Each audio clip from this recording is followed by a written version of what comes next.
The following scenario is based on an actual incident. Please watch and listen closely, and then in your group, discuss the questions presented on screen. The task was to recover a short-term pressure cap weighing 889 kilograms from subsea to deck using the 400-ton crane.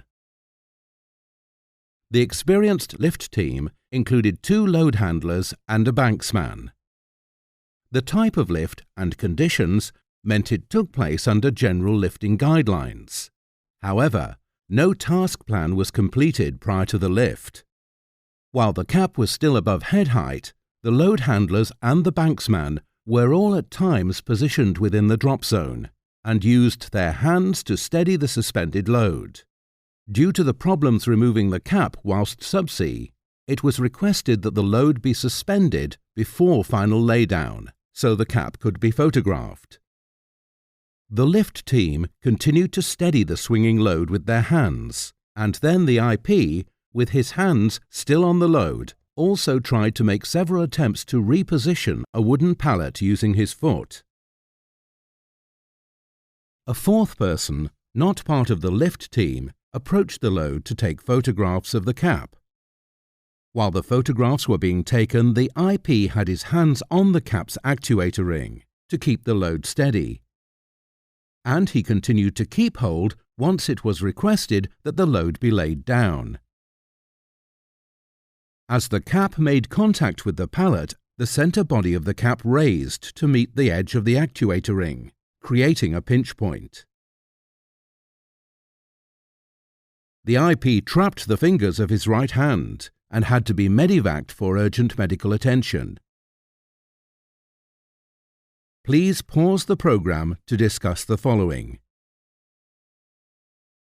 Can you identify how this incident could have been prevented? What would you have done differently?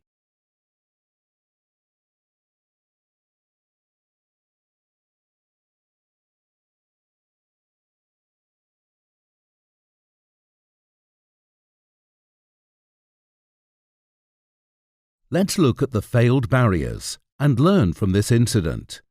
The incident described arose through a number of failures. These being: 1.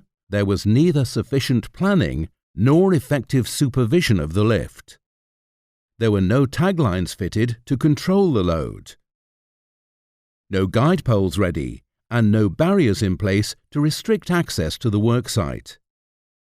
Had access been controlled with barriers, the 4th individual would not have been able to approach the load to take photographs and walk around the worksite when the load was swinging in the air. 2. The banksman failed to follow correct lifting procedures by handling the load and not making himself identifiable by wearing a high-vis vest. 3.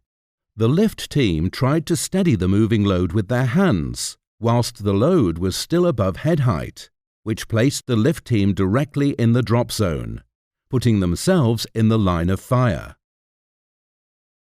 While attempting to steady the load handler also tried to move a wooden pallet into position with his feet, again placing himself in the line of fire. 4. The lift team were unaware that the load had moving parts, with the potential to entrap, crush, or pinch.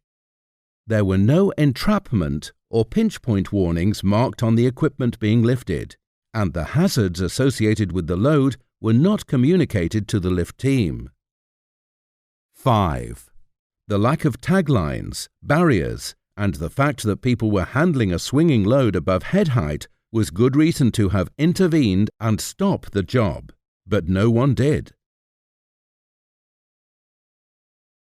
These failed barriers resulted in a serious injury that required urgent medical attention. Luckily, the IP made a good recovery and is still able to work. We can all learn from this incident and adopt a safe hands lifting mindset. Ensure the lift is planned and effectively supervised. Always follow our lifting procedures. Always use the correct safe hands tool for the load. You should never touch loads when they are above waist height, and then only if you have been given permission to do so. Never put yourself in the line of fire. Ensure access to the work area is restricted. Always be aware of moving parts and potential pinch points. And use appropriate taglines and guide poles to keep hands and fingers out of potential crush zones. Safety is our #1 priority, and it is important we continue to find new ways to improve our lifting operations to ensure we all work in the safest environment possible. Make safe hands lifting your mindset, and if you see anything unsafe, stop the job.